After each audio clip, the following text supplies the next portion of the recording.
Herzlich willkommen auf meinem YouTube-Kanal. Heute will ich euch mal erzählen, wie ich die Figuren fürs Varus-Diorama hergestellt habe.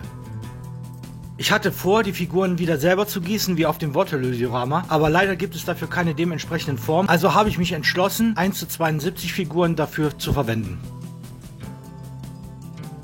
Es gibt einige Hersteller, die die Figuren herstellen für die römische Epoche zu der Zeit, und es gibt auch Sonderserien, besonders für Germanen, und dadurch konnte ich eine große Anzahl von Figuren auf das Diorama einbauen.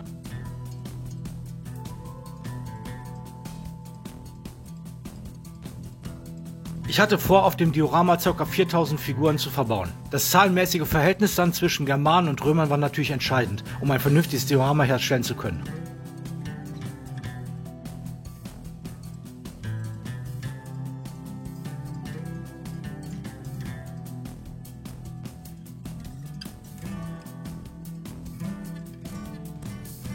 Da ich das Diorama die 3 Tage des Varus nenne, muss ich mir natürlich überlegen, wie man 3 Tage darstellen kann. Den ersten Teil hatte ich ja schon gebaut mit dem Wall der Germanen.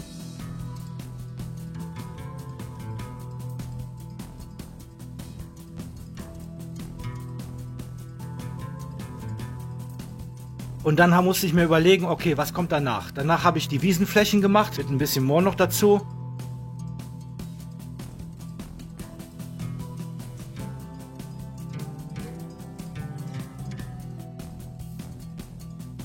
Und dann kam der Wald. Im Wald sind natürlich dann auch Zivilpersonen, halt mit dem Tross und sowas, Frauen, Kinder, ältere Leute. Ne? Ob das jetzt so ganz geschichtlich stimmt oder nicht, das weiß ich nicht, das weiß wahrscheinlich gar keiner, ne? Weil die sind sich immer noch im Streiten, ob das überhaupt noch in Kalkkrise gewesen ist oder woanders. Ich fand es halt einfach wichtig, damit da eine gewisse Lebendigkeit reinkommt. Der erste Tag des Varus zeigt halt den Tross, der durch den Wald sich durchschlägt und auch immer wieder von Germanen angegriffen wird.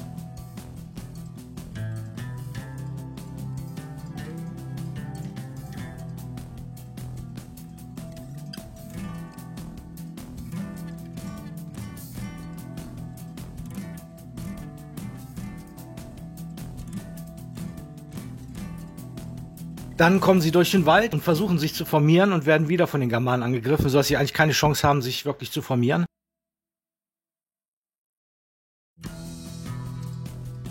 Und dann sieht man den Zug halt der Römer über die Wiesenflächen.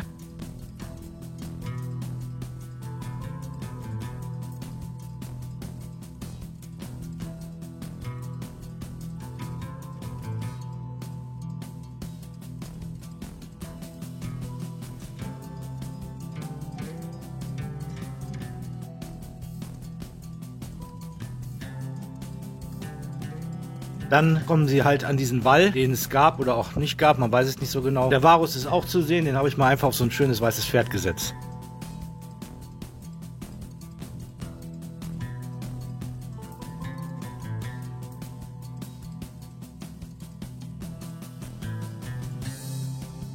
Die Figuren von den Römern sind jetzt eine Mischung aus römischer Infanterie noch mit Kettenpanzerung und mit der Plattenpanzerung. Dann sind dabei auch Auxiliartruppen, und halt die normale Infanterie, die hatte halt die geraden Schilder, und die Auxiliartruppen hatten die ovalen Schilder.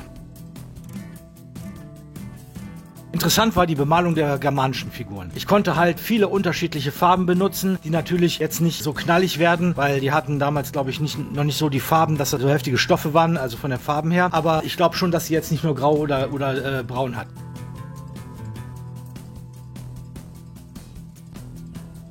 Und mit den Schilden, da konnte man sich auch unterschiedlichste Variationen ausdenken, wie die Schilde bemalt hatten.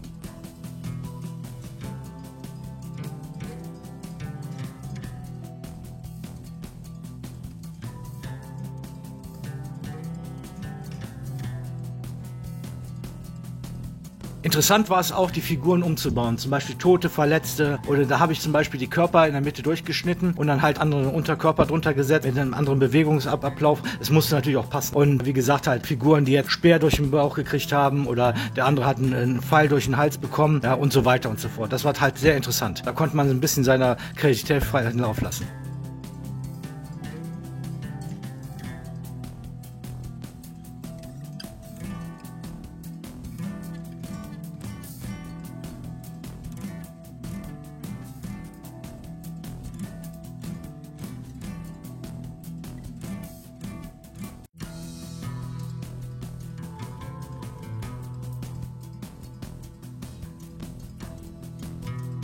Ich habe auch noch so ein paar lustige Szenen eingebaut, unter anderem zum Beispiel, wie ein römischer Hund einen Germanen jagt. Naja, aber das sieht man halt, wenn man ganz genau hinschaut in den Wald, und das ist auch ganz wichtig. Da gibt es halt viel zu sehen, unterschiedliche Sachen, zum Beispiel wie Römer Bäume am Fällen sind, damit sie überhaupt durch den Wald durchkommen halt, und einer ist halt unterm Baumstamm, liegt er und hat, glaube ich, ziemliche Schmerzen.